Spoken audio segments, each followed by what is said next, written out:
jogo do Maracanã mostrou primeiro um erro muito grande de estratégia do Vasco. Esse erro de estratégia do técnico Barbieri começa lá atrás, quando ele foi contratado. No ano passado, à frente do Red Bull Bragantino, o Barbieri não fez um bom trabalho. Já no final de 2021, o trabalho já deixava sinais claros de desgaste.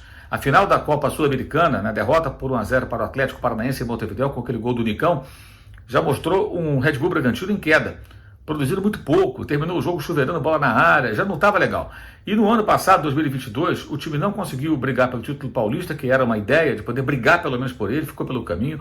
Na Libertadores foi quarto colocado em sua chave, sequer pegou uma vaga na Copa Sul-Americana, foi despachado das competições internacionais, fez um brasileiro muito pálido, não conseguiu voltar para a Libertadores, ou seja, foi uma temporada muito ruim do Red Bull Bragantino. E o Barbieri só não foi demitido no ano passado, sem informação, porque o Red Bull, como é um clube empresa, digamos assim, né, sem pressão de torcida, a torcida não é grande, eles concluíram à época o seguinte: mandar embora, trazer um outro técnico agora, no meio da temporada, não vai adiantar muita coisa, o time não vai alcançar seus objetivos mesmo em 2022. Vamos até o final, termina o contrato, o Barbieri segue seu caminho, nós vamos buscar outro treinador, pegaram lá o Pedro Caixinho, português, e seguiram em frente sem ele. Ou seja, ele estava em baixa. Aí o Vasco, no seu início de projeto de SAF, contrata o Barbieri. Não conseguia entender naquela época e continuo sem entender. Porque o resultado não é bom. O resultado que eu falo não é desempenho e o que acontece nos placares dos jogos, as duas coisas.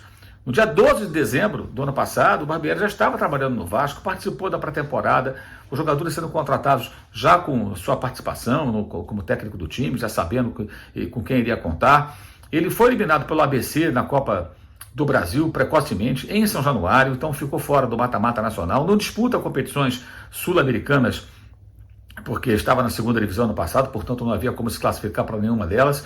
E apesar do tempo para treinar, o time não anda, o time está enterrado na zona de rebaixamento, desempenho sofrível, ficou 9 dias só se preparando para o jogo contra o Flamengo e a estratégia foi totalmente equivocada. E aí entram méritos também do Flamengo, que soube tirar proveito dessa fragilidade do Vasco, que se lançou de peito aberto para atacar o time rubro-negro, e o Flamengo encontrou muito espaço já no gol do Pulga, com a boa participação do Pedro, mais ligado, mais ativo, roubando a bola na origem do lance, é ele que faz a interceptação de um passe, dando início àquele ataque que resulta na boa finalização do volante chileno. Depois, o 2-0 logo em seguida, outra vez muita liberdade na troca de passes do Wesley com a Arrascaeta, o Uruguai ficou à vontade, deu uma roladinha assim por cima da bola com a sola da chuteira e fez o cruzamento na cabeça do Gerson, que apontou para ele, ó, vou ali, ó, e foi totalmente livre, com 3 zagueiros, o Vasco não conseguiu marcar o jogador do Flamengo. O Gerson cabeceou muito à vontade para fazer 2-0, e aí o Ayrton Lucas faz o terceiro gol, que acabou sendo dado para o Pedro, que a bola resvalou no centroavante, faz o quarto gol passando por todo mundo, pelo goleiro, a defesa do Vasco totalmente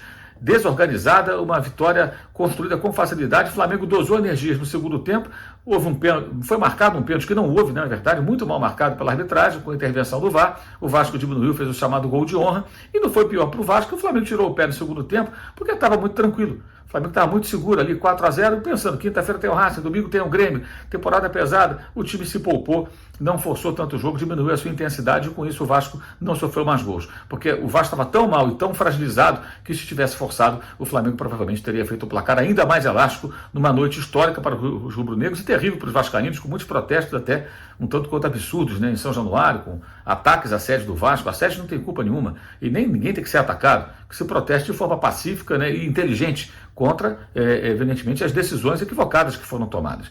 Mas essa temporada, gente, já está marcando aí um dos piores anos do confronto. Quer dizer, mesmo como SAF, agora como SAF, e na primeira divisão, o Vasco muito mal no confronto contra o Flamengo.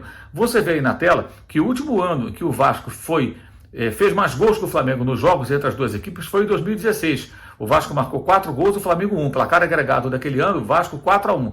Em 17, 4-2 para o Flamengo. Em 18, 2-2. Em 2019, foram muitos jogos, né, entre os dois times. E teve aquele famoso 4-4, aí o Flamengo fez realmente uma vantagem muito grande. Fez 14 gols contra 7, o dobro. Né? Em 2020, o Flamengo fez 3 gols, o Vasco fez 1 nos confrontos. No ano de 2021, 3-3, né? O empate aí no placar agregado. E em 2022, o Flamengo fez 4 gols, sofreu 1. E nesse ano, o Flamengo já fez 10 gols no Vasco.